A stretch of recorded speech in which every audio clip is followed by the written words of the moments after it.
Good day everyone, John from the Worship Portal here with a tour of my guitar collection. Quite a few of you have asked what guitars I use when I record, why I use them, and what I like about them. So this is episode 1 of my guitar collection, where I'll be going through everything that I use. This is my modified 60s Squier Classic Vibe. Many people are surprised that this is actually my #1 guitar. Not necessarily the first one I bought, it wasn't, but this is the one that I play most, either live, on my tracks, and just for fun.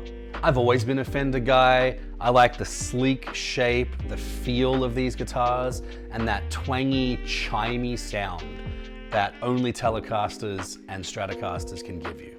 I also love inexpensive but great gear, and there are some very specific upgrades that I've made to this guitar that moved it up into my #1 spot over my American Tele, my American Strat, and all of my other guitars. Let's talk about them. Now, even just stock, the Classic Vibe series is something I love. It's actually what I recommend to pretty much anybody who wants to start out learning electric guitar and is looking for their first one. I recommend a Classic Vibe of some form because for, I think it's $400 brand new, but you can find them used for as little as $200. Even just stock, they're phenomenal guitars. I've also owned the Affinity series, which is about half the price brand new. It's okay, it really depends. You have to find a really good one of those, but honestly, every Classic Vibe that I've played have been set up beautifully, straight from the factory. They feel good, they're built well, and they sound just great. Do yourself a favor, if you're looking to pick up your first guitar, or just you want to get into the Strat Tele sound, definitely play a Classic Vibe and see what you think. But this guitar has vintage style tuners, a lacquered maple fretboard, and a sort of a slim C neck, and that's really where I like to be. That's the big difference between the 50s and the 60s Classic Vibe models, is the neck shape. I'm a big fan of the slim C. Some people like that chunky kind of baseball bat feel. Not for me. I like this slim C. And the lacquered neck gives it a very vintage look, but it also is very easy and very kind of slidey to play around on. But moving down to the body is where I've spent most of my time upgrading this guitar. You'll see this has a mint green pickguard from allparts.com. Always been a fan of the vintage style. It's triple ply as opposed to the single ply of the original pickguard. Not quite vintage style, but I love the look with that sort of black line running in between the two mint layers. I also have Porter's vintage custom HSS pickups in this. If you've been a fan of the channel for a little while, you know I love Porter pickups, and they were able to provide me with these, and they sound amazing. These stock pickups sound pretty good too, but these Porters are just on a whole different level. Now, the other major upgrade I did to this guitar is I replaced all the electronics with Emerson's blend wiring. Now, what that does is it turns the lower tone control into a blend knob.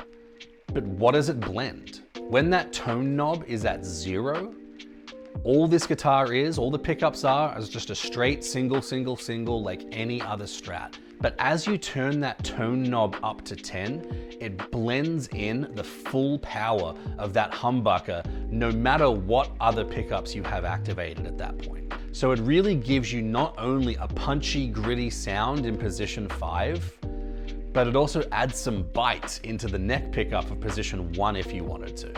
It really does give you a lot of flexibility when on stage, within the studio, and in my opinion, the ultimate Strat is not a single coil, it's something with a humbucker in the bridge, just because of that extra functionality that it brings you. But enough talking, let's check out some of the tones that this guitar can bring with those modifications that I just mentioned. I'm gonna be plugging directly into my Scarlett 2i2 interface, going into Logic Pro 10, using Helix Native with my own Worship Portal patch.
Wow, I just love the range of tones that this guitar gives me. In the future, I do want to upgrade the machine heads to something that is actually a Fender vintage machine head, and the bridge as well.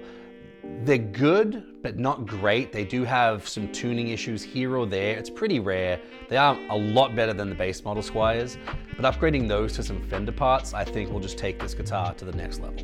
Now, there is one thing I really do prefer about my American Strat over this one, and that's that it has rolled fretboard edges. Basically what a rolled edge is, instead of it being a super sharp drop between the neck and the fretboard, it's rolled a little bit, sanded to more of a curve. It does provide a much more comfortable playing experience, but honestly, for $400 versus $1,500, doing those few simple upgrades that I made, this is definitely my #1 guitar for a reason. But what do you think about Squiers? What's your #1 guitar and why? Let me know down in the comments. Don't forget to jump on the Discord because I want to see pictures of your collections and your #1 guitars. And a big thank you to my Patreon subscribers. Your monthly support really does help push the channel forward and allows projects like this to happen. If you're not subscribed and you want to support the channel for as little as $2 per month, you get some awesome perks, you get a special role on Discord. Head to patreon.com/theworshipportal. Thanks and have a good day.